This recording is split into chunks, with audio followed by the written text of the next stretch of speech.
welcome to this Creative Zone webinar in collaboration with the Arab Brazilian Chamber of Commerce. We've been collaborating on this project, and we thought it was a great idea to bring together this sort of business roundtable discussion that is between the UAE and Latin America. I will do some short formal introductions. We have with us Mr. Manuel Gonzalez Sanz. He's the former Minister of Foreign Affairs in Costa Rica. We have Rafael Solimeo, Director of Head of International Offices of Arabian Brazilian Chambers of Commerce, and Carlos Salas, the Trade Commissioner at the Embassy of Chile in the UAE. Gentlemen, we can't thank you enough for taking the time of being here with us. Thank you so, so much. Pleasure. Pleasure. Excellent. So let's get things started. Maybe, Mr. Manuel, I will start with you. If you can perhaps give us a bit of a brief introduction into how do you feel have been the UAE-Latin American relations since your work as the Minister of Foreign Affairs of Costa Rica for many years. I'm aware that the UAE has been part of your agenda of development in terms of economic development, in terms of diplomatic relations. Tell us a little about how do you see Latin America and UAE relations at the moment? Thank you, Lorenzo. It's a pleasure to be here. Thank you, Creative Zone, for inviting me and for putting this webinar together. Thank you, Rafael and Carlos, also for joining. And thank you to all of those who are watching and listening to these interventions. I personally grant a very particular importance to the relationship that my country developed with the UAE. Costa Rica and UAE have become very good friends.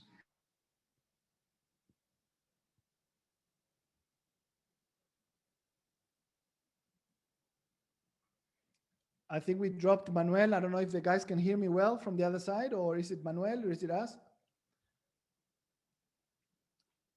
We can hear you, Lorenzo. Manuel, you're on mute now. I think you're back. Can you hear me now? We can hear you in us. Yes, yes. Go ahead. Okay. No, I was saying that the good relationship and the UAE didn't happen out of the blue.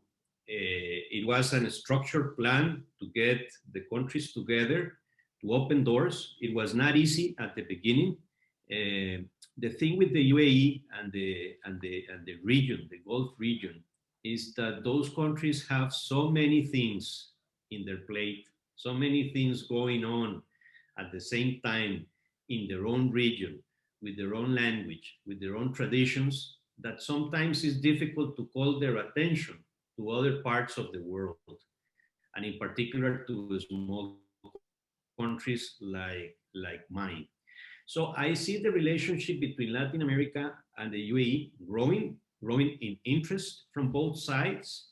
I think that the Ministry of Foreign Affairs has done a great job. Sheikh Abdullah bin Zayed has visited Latin America on several occasions, going to a lot of countries, not just the traditional ones. And that has helped open this mindset in particular, not just the doors, because at the political level, it's easier to open doors. But in the mindset of the business community is even more difficult, because then you have money at stake, and becoming those barriers is even more difficult. So I would say, in a nutshell, that I would put the relationship between the two regions as a boy and a girl that are attending a party, right?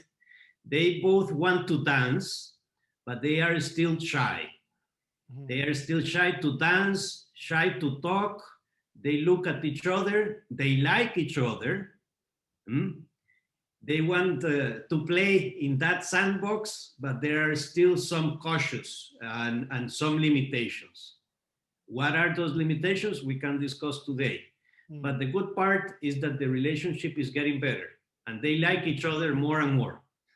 Well, that's a good introduction to this webinar and a good way of explaining where the relations are between the two countries. Rafael, maybe I can get a little bit your input on things. You've been at the middle of bringing a lot of the Brazilian entities. I think from the two blocks, we've seen a lot of ministerial meetings happening. A lot of the business community has been coming. Presidential visits have been happening. What's your take on this, on your side of things, Rafael? First of all, thank you very much for having us here today. I think it's a great honor to be alongside two such expertise on the subject of Latin America and UAE relationship. And I'm extremely happy to also looking forward towards this, what's the outcome of our webinar today. Thank you very much, Lorenzo. You're welcome. I think that the Brazilian and Latin American relationship with the UAE is it's quite strong, and I think it grows as time passes by. I think Brazil specifically has an eye for the Arab countries, and in specific the UAE, not only because of its strategic region, which is very good, and we use the UAE as a hub, and I think maybe later on we can talk a little bit about that.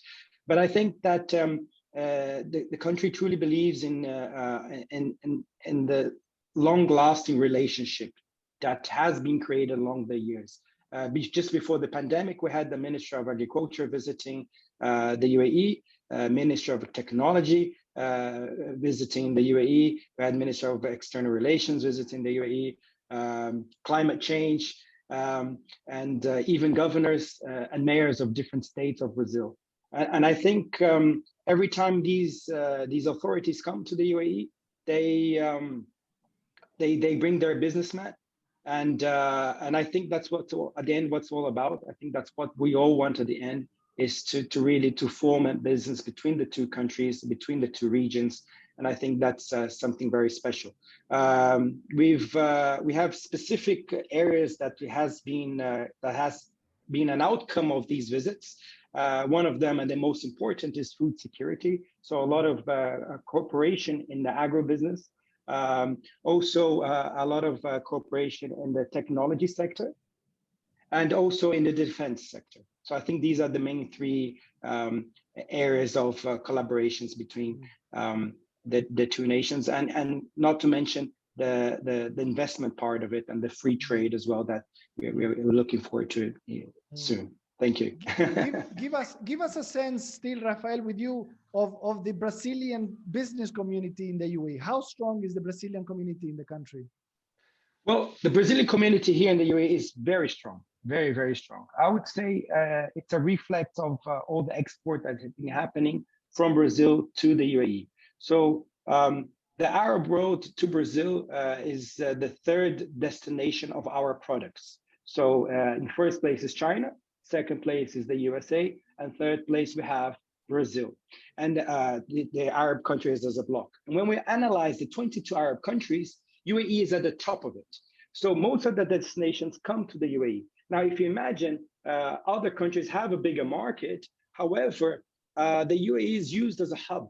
So because it's used as a hub, most companies are setting up in the UAE to try to re-export their products and add value to their products to the Arab countries, or even Europe, or even Asia. I think that, going back to your questions, the main companies that are here are basically related to food security. So you have a lot of trading companies within the animal protein. I think that's the main ones. However, we have other ones such as Embraer, which is a huge, very important company for us. And we have also in the retail. So in the retail, if you look at it, we have Boticário, which is a huge group in Brazil, very important company for us.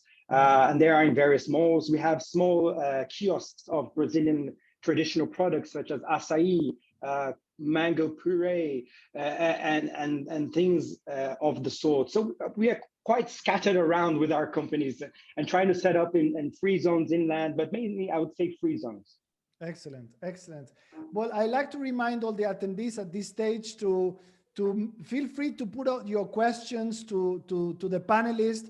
I'll be reading a few questions as we go along. If you have any comments, any statistics, anything that you would like to share, I'll be connecting some of those thoughts through today to the panelists. You can do that through this chat function on the right or through the Q&A section. I'll be reading questions from there as well. So now, Carlos, going to you. You've been in the middle of bridging the business community of Chile with the UAE, with the region. What's your view on what's been done so far? What kind of examples you can cite for today? Yeah, thank you, Lorenzo. Again, I have the opportunity to congratulate my colleagues also. Well, I arrived 2009 to UAE as the Trade Commissioner. So I'm now holding my second time position. In between, actually, I opened a regional office for a Chilean company based in Dubai to cover Middle East. So I have the both sense now of being a businessman from Chile, selling here technology, and of course, developing the strategy of our government. Definitely the relationship is much solid now in terms of numbers. When I arrived, for example, UAE was not having embassy yet in Chile. So now you have both sides creating the basis to grow. We have been getting also different exchange of visits. The last year, our Minister of Foreign Affairs, this year, the Vice Minister of Trade. So I think now, and actually just our Vice Minister met His Excellency Rima Al-Hashimi in the St. Petersburg Economy Summit. So that showed that there are strong relationship. I think Expo definitely is going to be a catalyst to consolidate many things. UAE is the 26th market for us. It's not as Brazil, such strong in the third position as a bloc. The Arab League just represents 2% of our export. So there is a lot of room to grow. Definitely there are commodities that we have been able to create success stories like walnuts, for example. Fresh fruit, salmon has been historic good sectors. So I think the key is how we identify which are the key commodities. You know, the Arab countries, most of them, at least the Gulf countries, they don't produce a lot of raw materials in terms of food. So if we identify key commodities that we can sell into a competitive price, definitely there is a big gap to absorb many of them. I think Brazil is an example of that. So we have now also, we're adding more sectors now to develop the relationship. We are adding the scaling up of companies as a new goal in this area, and also how we can attract more investment in energy, renewables. Chile is leading that sector. Actually, yesterday we just opened one of the biggest and first photovoltaic plant in Chile, in the desert of Atacama. So the relationship, it's quite solid. I can see these 10 years are going to be very fruitful for both sides. Excellent, excellent. Well, thank you for that, Carlos.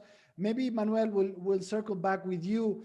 I'm sure there's a big list of business people, investors from Latin America. They're trying to understand what potential possibilities or business possibilities could be there to be explored. If we gear the conversation towards this type of audience, I would say, what can we be telling people from the business community, what they should be looking at when it comes to UAE, Latin America? If I am from Latin America, what could I be exploring with the UAE? Before going into that, Lorenzo, for those attending this webinar from the Middle East, I would like to make a reference in terms of what is Latin America and the Caribbean, because for political reasons, for the UN purposes, we are the same region. We are the GRULAC, the so-called GRULAC, right? But the reality is that our region is very, very diversified, is very different. Every country is different from each other.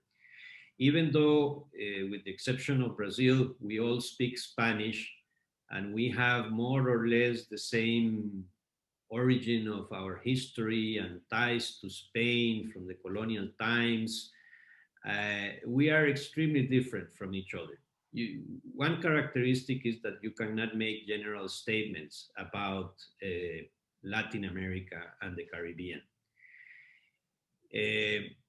When you think about this region, people immediately, the countries that immediately come to their mind as the main players are Mexico and Brazil. Of course, they are big players. They are very important countries, huge economies, but there is a lot in between Mexico and Brazil. Of course, Chile, of course, Colombia, but even in Central America, small places like Costa Rica. Just to give you an example, Costa Rica just became the 38th member of OECD. That's quite an achievement for such a small country. You know, very few in Latin America are members, in Chile, Mexico, and Colombia, and now Costa Rica. That's quite an achievement. Another important aspect for countries is to negotiate and put into effect agreements for the avoidance of double taxation. Costa Rica has it with the UAE. The other important treaty is for the protection of investments. Costa Rica has it. Many other countries in Latin America still don't have that kind of reciprocal protection at that legal level. And that really gives a lot of comfort level for both sides, but in particular for investments coming into our region. We tend to talk also in general about trade and investments. Mm-hmm. Of course, they are part of the same coin, the two faces of the same coin, but they are different.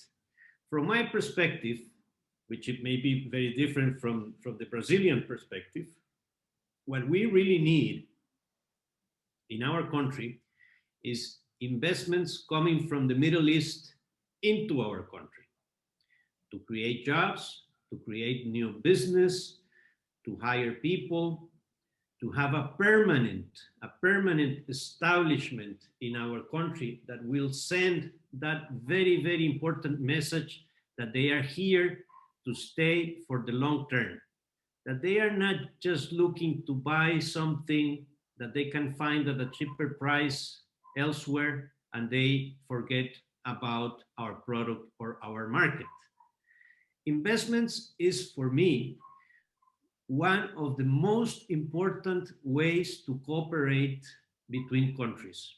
I'm not talking about public investment.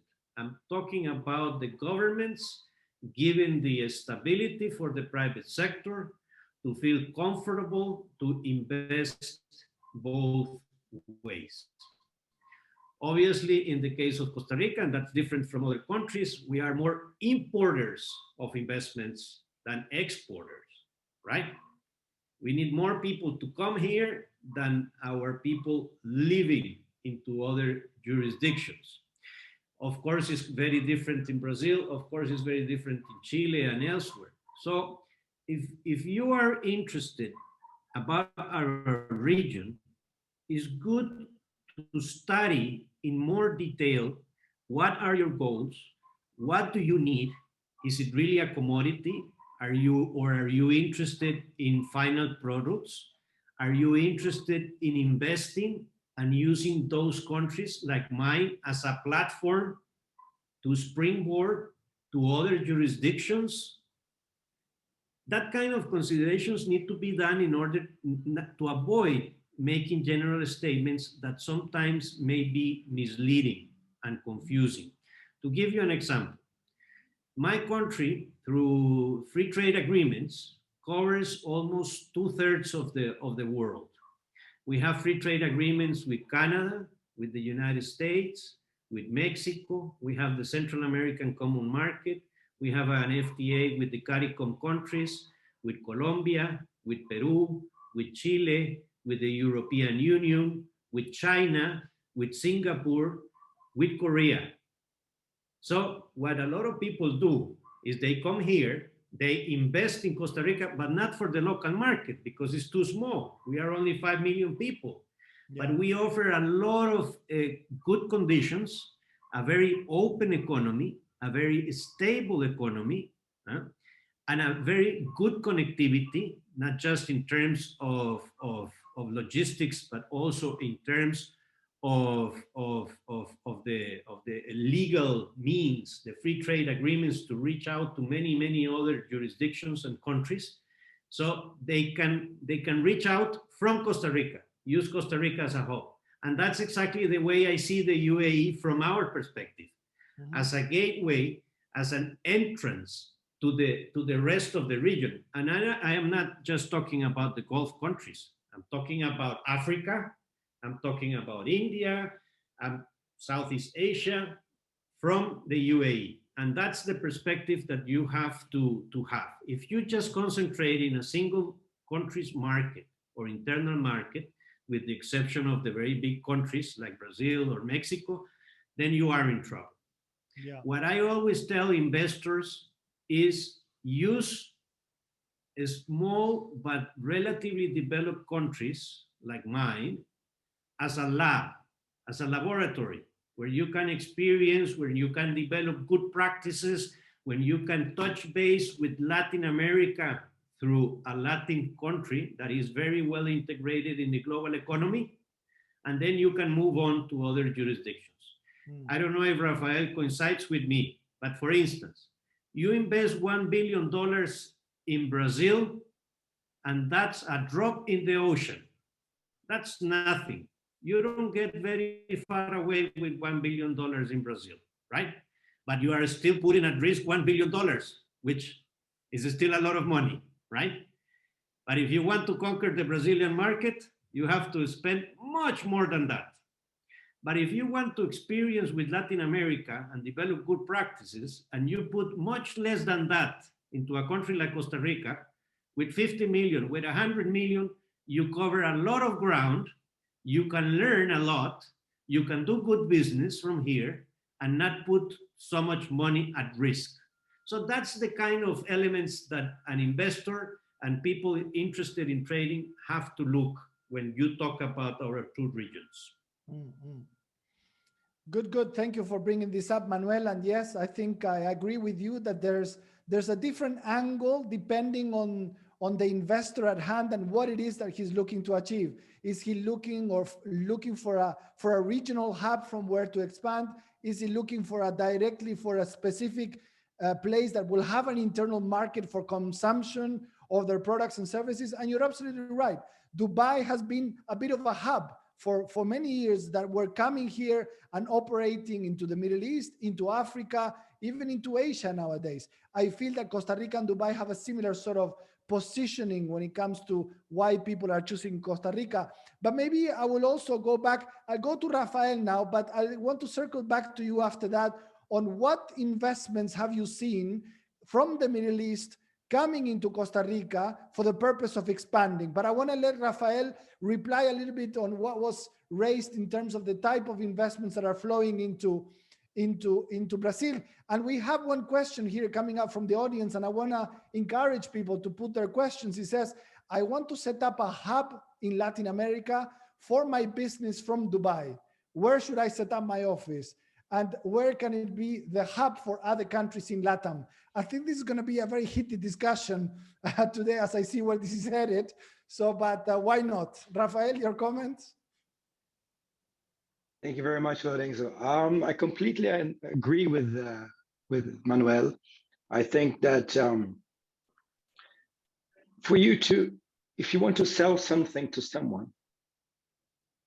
and for you to want to keep selling that thing to that someone, it's very important that you show that someone that you are committed.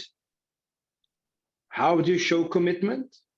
By setting up your company in their country, by investing as well in their country, and showing that, look, I'm here, I'm present, I want to do business with you. And that analogy of, that Manuel brought right at the beginning about the boy and the girl, I think that suits very well with what I'm saying here. So if you want to marry someone, you have to get engaged. And the idea is to show that you're serious is by setting up a business. And that can be in Brazil, in Chile, in the UAE. Now, when I talk about setting up business here in the UAE, I think that Brazilians, along many, many years, and I could say a little bit of Latin America in general, with regards to the trade, export a lot of commodities, especially related to food and agro, okay? So when we talk about commodities coming from Brazil to the Arab world, I think the Arab world has had enough of importing just the commodities. I think it's time for the Brazilians, if I could give a tip to our fellow Brazilians, or actually to all fellow Latin Americans, I would say to start thinking about finalized products or products with added value to it. And in the UAE, the same as Mr. Manuel has explained to us, it's also very different than each emirate is very different. So when somebody says, oh, I'm going to Dubai, and usually they think that Dubai is a country. So no, it's the UAE, and we have 7 emirates in the UAE. So the Chamber of Commerce has recently visited all 7 chambers of commerces in the UAE, and they all very, very unique in its way, as the free land, as free zones, or as inland, or the type of business that they have there. So for example, when we talk about Ras Al Khaimah is focused more in the, in the stones and granites, and then you have Fujairah with this unique location. You have Dubai, the hub, where you could do business everywhere, and most of the trade shows happen here. You have the capital, Abu Dhabi, mostly oil and gas is going on over there. You have Sharjah with a lot of constructions, goods, and things like that. So I think you have to get committed. You have to know and understand where you're going to put and set up your business, and the value-added product. I think it's most important. So one last thing. I'll give an example of coffee. So we have Brazilian coffee green Arabica. That's the most exported product or imported product of coffee from the UAE, from the world. It comes from Brazil. So the UAE imports a lot of its coffee from Brazil. We are the world's biggest distributor, exporters of coffee in the world. And then when we talk about the coffee, why just the green Arabica? Why not we export from Brazil to the Arab world the blended product? Or why not set up your business, for example, in DMCC, one of our members' companies, associations. DMCC, they have a coffee center. So now why not you develop your product, add value to your product, and then re-export it to other parts of the world? And as Manuel spoke very well, not just the Arab world, you have Africa, you can go to North Africa, and Europe, Asia, and so on. So I think with regards to coffee, that same goes for animal protein. So BRF has its manufacturing plant here, where they process the beef, the meat, the chicken. So I think that these are my tips and ideas of when we talk about re-exporting and setting up business and special products that I think could be an opportunity for this part of the world. Excellent, excellent. I'll come back to you, Manuel, on that. We will continue on this. I want to bring Carlos into this topic. Carlos, any thoughts on this that were being discussed?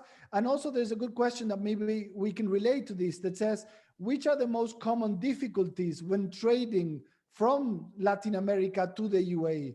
What could be the main challenges? Is it to do with logistics?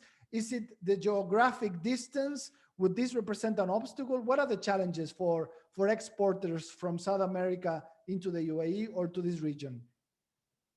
Well, just I will tackle a bit about the topic about investment also. I think every country in South America has the aim to attract foreign direct investment, mainly because it's one of the very important tools to create jobs. And I think now everyone during the pandemic, where all the countries trying to create jobs and reactivate the economy. Even that was a difficult year, Chile managed to engage a lot of projects, mainly mining, energy, I must say food industry also, and global services are the key sectors. Um, and in that, of course, the target is to keep creating awareness in the UAE and in the Gulf in general, not just UAE, as a target. As Costa Rica, also Chile has plenty network of free trade agreements. So actually, that was being the success of Chile in terms of attracting investment.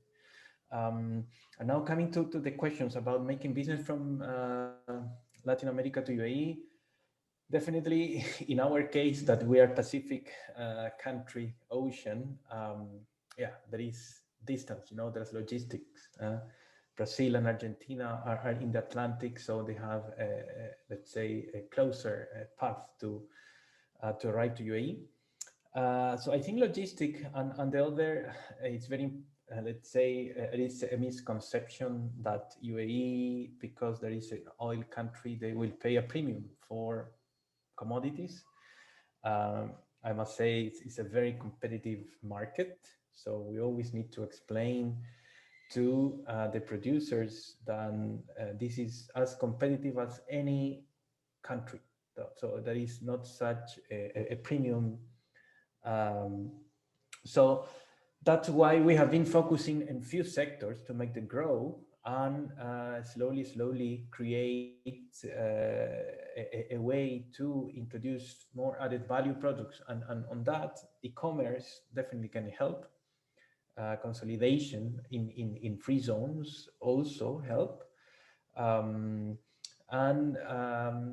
think the people need to come. I remember my personal case when the company that I was working was not having an office and trying to sell from Chile or even from the first international office that was Miami. They were sending 2-3 contracts in 4 years. As soon as they open an office in Dubai, we closed 20 contracts in 3 years. So there is a big difference. Of course, you need to have a certain scale. Yeah, this is not an easy region. Most probably for the SMEs, it's natural to go first to explore South America, US, because the time zone.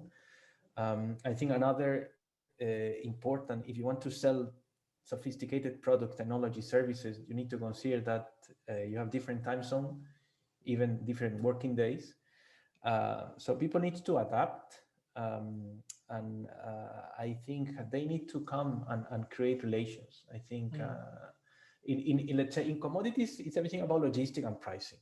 In technology and services, they need to come and set up an office. Otherwise, it's not easy to do business. Yeah. Carlos, can we get a sense of the Chilean business community in Dubai? What are we talking about? How do we have an estimate of the number of companies? Who is present from Chile in Dubai? Yeah, unfortunately, there is not such a big presence yet. And I think that's our next challenge. We have 3 companies established in free zones. One is the one that I was working before. It's a technology company on water treatment that make a lot of businesses in Middle East. There is another that is a forest, it's a timber exporter, also quite a big player worldwide. But there are a lot of the traders of the fresh fruit involved in the companies in the region, because in the southern hemisphere we're the biggest producer of apples, grapes, and plums, kiwis. So there are not kiwis in the southern hemisphere, but we arrive with a lot of kiwis into this region also because of their investment from Saudis or other Arab groups in Chile. So there are on that a lot. I think more companies will come. We may see potential, for example, of companies of the salmon industry or from the dry fruit also coming, or economic groups. You know, there are always all these strong economic groups in South America are involved in more than one business group or line. So they need to come. So that's why for us our strategy is during Expo to show them that it's a good market to establish, to prospect Africa and even other countries like even Turkey from here. You know, we have a good scope of planes. I mean the flights going. I mean into the region.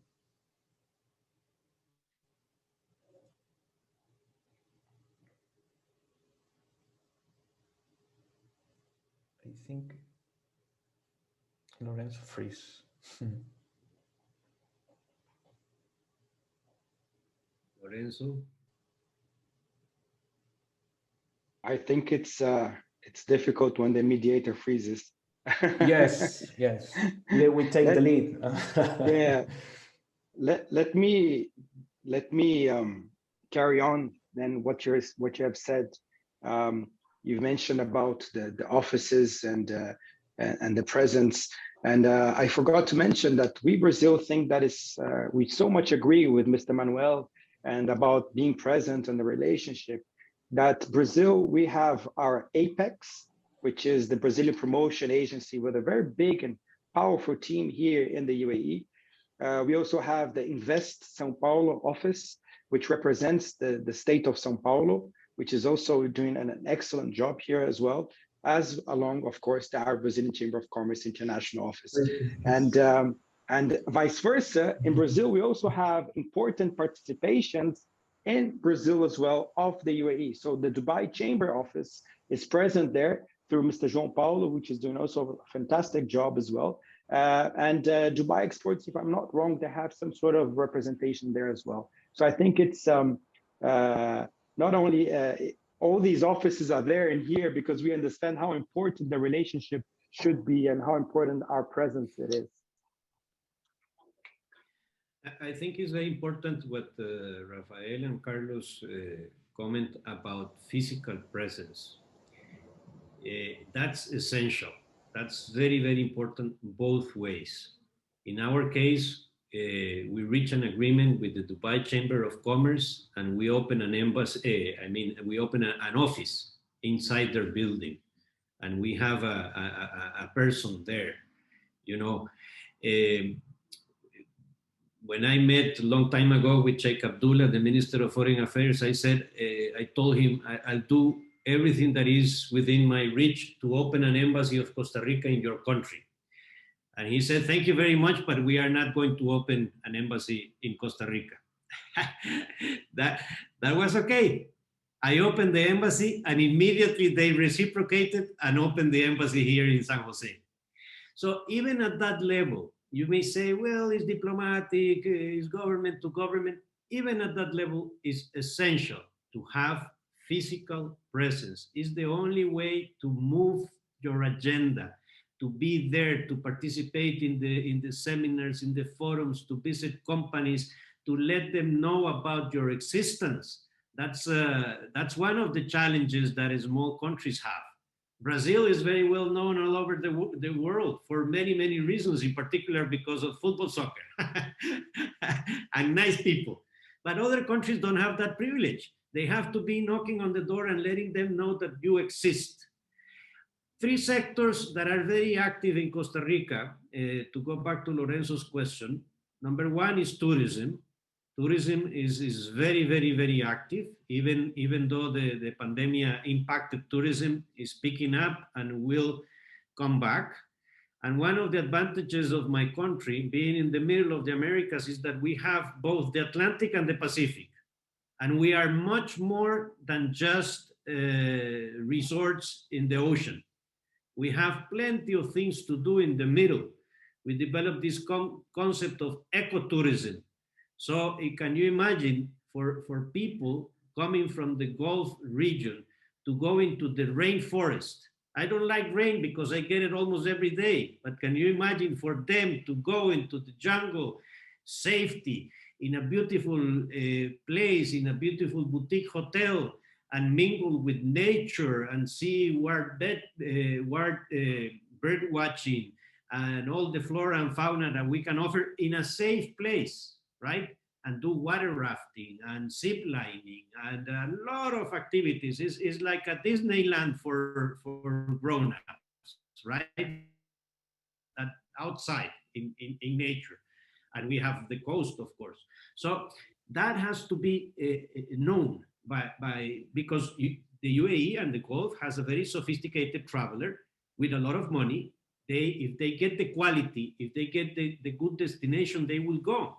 And you have two very good airlines like Emirates and Etihad covering almost the whole world. Emirates is about to start a flight to Miami next month. Miami is only 2 hours away from Costa Rica.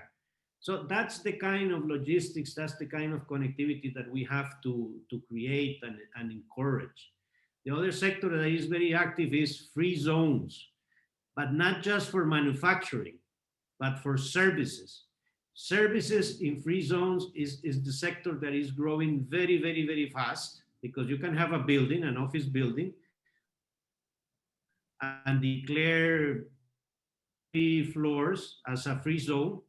You establish there what we call corporate shared services. These are not call centers. These are actually back offices, and they hire our people because of their professional skills, not just because they are bilingual, and they get incentives. So it works good for both sides, the country and the foreign company. And those in real estate developing this kind of infrastructure are making a lot of money. So that's a good area to invest. Agro is also very important. We are very active in agro. We are #1 exporter in the world of pineapples, golden pineapples, just to give you an example. Our coffee is also very good quality, not in large quantities as in Brazil, but is very well recognized, and many others. 30 years ago, we used to be a 2 or 3 commodities country only, sugar, bananas, and coffee. Nowadays, we export more than 4,000 products to 150 countries in the world. So, but that has to be known. That has to, we need to do better in order to not just for the UAE, but for the whole world to know about us. If you allow me, Lorenzo, there is a question there about cryptocurrency that I see. They mentioned El Salvador, that it became legal, money of legal tender. In Costa Rica, it is not illegal. It's not legal in terms of the country promoting the use of cryptocurrencies, but it's not illegal. You can transact in cryptocurrencies without any limitation. There was another question about what are the main difficulties, trading difficulties between Latin America and the UAE. In a nutshell, I would say creating trust, confidence. The terms of payment is very, very important. It creates a problem. If you always have to go through the banks, it's very expensive with letters of credit. And logistics. Logistics is also very, very important. Just to mention a couple. Thank Excellent. You. No, good points, good points. I mean, nowadays, I think you cannot go away without touching the issue of cryptocurrencies in any webinar. It has become such a topic of discussion.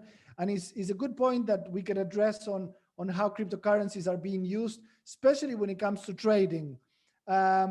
Carlos, so circling back to you, what's your agenda for development between the 2 blocks going forward? We have 15 minutes left for today.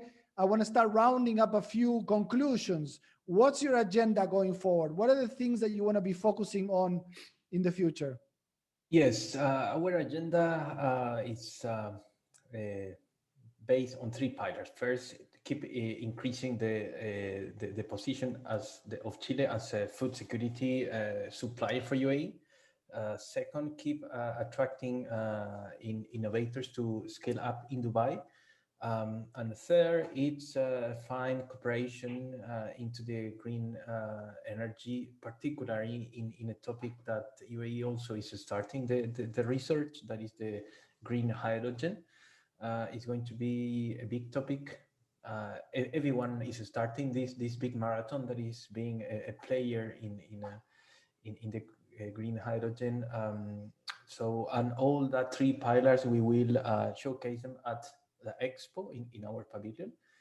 So it's pretty much about that. The next 9 months, we want to increase export and food. We want to attract investment into that sector that I mentioned, and we want to have more innovators coming to UAE and creating more jobs, of course, in Chile.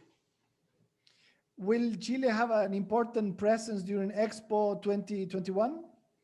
Yes, we will deploy the biggest network of activities ever. For us, was mainly a lot about Gulf food and particular entrepreneurial missions every year. But now, since the commitment of the Ministry of Foreign Affairs that came the last year and the Vice Minister this year, there is a big commitment for the show. And the good thing is, like many Latin American countries, if I'm not wrong now, all will be here. And I think would be good that we show the Latin region. And of course, every country will have its own agenda, but it's good, like all we will be here. And it's in both ways. You know, in Chile, they believe that all the Arabs are the same, and it's totally wrong. And the same happened with Latin America, so they will have the opportunity to see country by country what we can offer. Excellent, excellent. All right, Carlos, thank you so much. Rafael, what's the top of your agenda for 2021 when it comes to Brazil, UAE, and the GCC relations and economic activities that you're having? Good. So our main focus, especially for the international office here, is to touch and connect the 7 Emirates with Brazil. That's number one. That's the first thing that we want to do, is to actually work the whole country and not just 1 or 2 Emirates. That's point number one. Point number two, we are looking very much into Expo 2020, and Apex is doing a very good job at with the Brazilian pavilion there.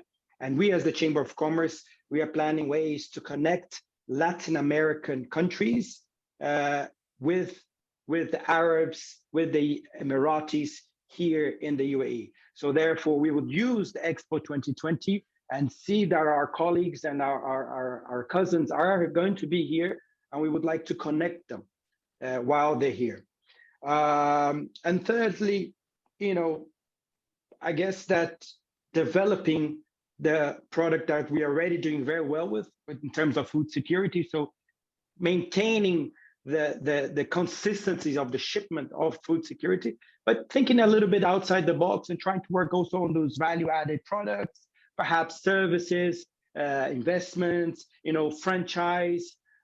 There's a huge world for us to work with, you know, a lot of subjects that we could bring other webinars, such as themes such as halal and food security and so on and so on. I think there's too much to talk about and too little time. But just 2 things I would like to say. First of all, is that double taxation is no longer happening with Brazil. So there has been an agreement to avoid double taxation, which is very good with Brazil.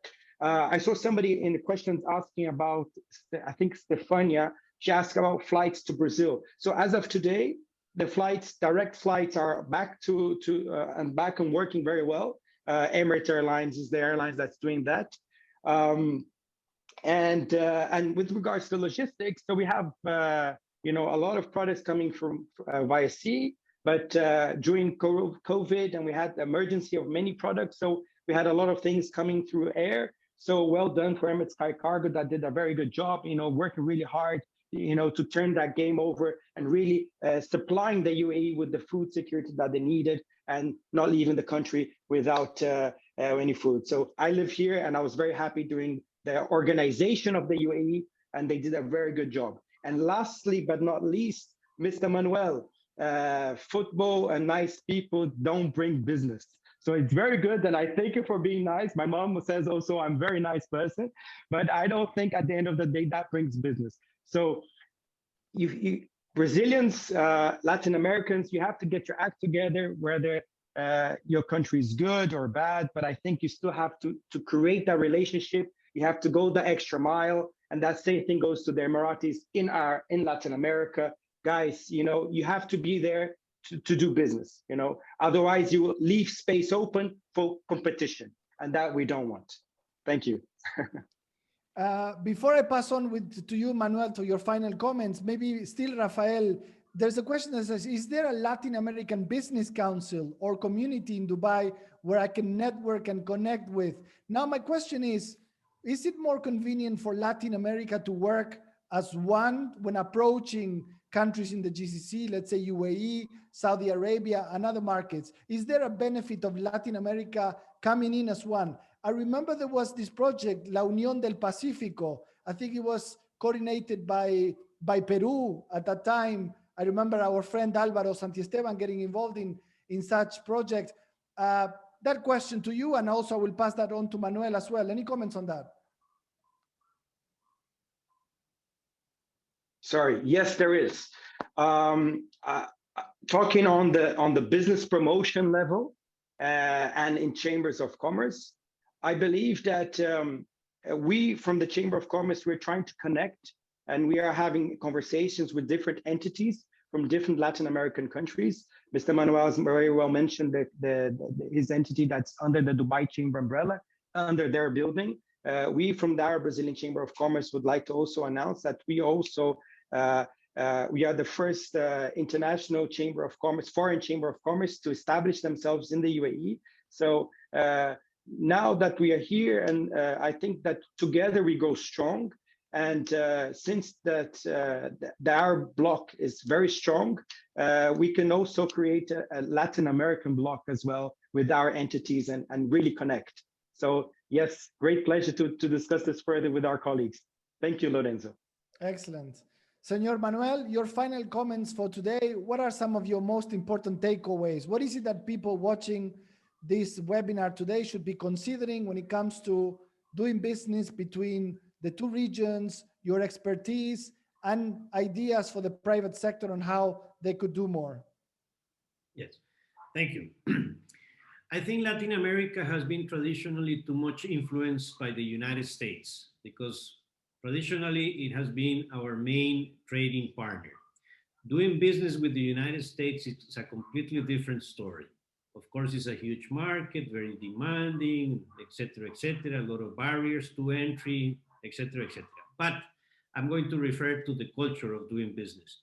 If you do business with an American or an American company, US company, it's very straightforward. It's basically quality and price and delivery, right? And they will tell you right away, yes or no. It's very cut the chase and go to the point, right? Doing business in the Gulf, at least from what I have seen, Rafael and Carlos are there and know much better, is a completely different story. It's a creation of trust, of confidence, talking, visiting. The concept of time is different, right? The concept of doing business for the long term is different. So from our side, we have to adjust to that and be patient, but be consistent and coherent and create that confidence and that trust, and it will pay off for the long term.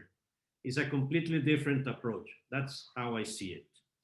In the case of investments coming here, and I want to leave this in mind, for instance, in Costa Rica, you can own property without any restriction, freehold is your property. You are entitled to the same rights and obligations of any national. You are not treated with any discrimination. The rule of law is the main pillar, the main principle to create a good business environment. You don't need to do business with locals if you don't want. No need to have a local shareholder. No need to have locals in your board of directors. You can do business on your own 100% if you want. If you find it strategically for your business to have a local partner, it's up to you, but it's not mandatory. So it's very easy from that perspective. Of course, we have red tape, we have bureaucracy, we need to get permits, but that's all over the place, even in the EU. Sometimes it takes longer, sometimes not, it depends. But here you are a free fish in the pond, and you can do business, and we are open for business, and it's a very open and integrated economy. Excellent, excellent. Thank you for that, Mr. Manuel. Well, I think we're reaching the end of our session for today. Just as a few final things from our side, at Creative Zone, we are here to support any Latin American companies that are looking to explore ideas into doing business into Dubai. We're the largest business setup company in the UAE. We've been established 11 years ago, and we support many investors from different parts of the world in setting up their businesses here and helping them grow. There's amazing institutions like the ones that these fine gentlemen represent, from both the government, the public, and the private industries. And I think there is a very conducive environment for people to come and thrive and set up their businesses and grow their businesses here from Dubai. Dubai is that place that will allow you to connect with the rest of the world. And as the panelists were saying, it's a place that will let you access the Middle East countries, Saudi Arabia, Qatar, Kuwait, and also it's a gateway into Africa and a little bit into Asia. So Rafael, Manuel, Carlos, thank you so much for today. To all the attendees that have joined us today, we have about 60, 70 people connected on the Zoom link, and we have about 80 people still connected on the Facebook Live. We will be sharing the full video to all the people that have registered, and we're going to put a small white paper together that discuss about the UAE and Latin American relations. Again, gentlemen, thank you so much for taking your time for being here with us. Thank you. Thank you so much. We'll see you all soon. Rafael, Manuel. Thank you, gentlemen. What a big pleasure. Rafael. Thank you very much. Thank Bye-bye. you all. We'll see you soon. Bye-bye.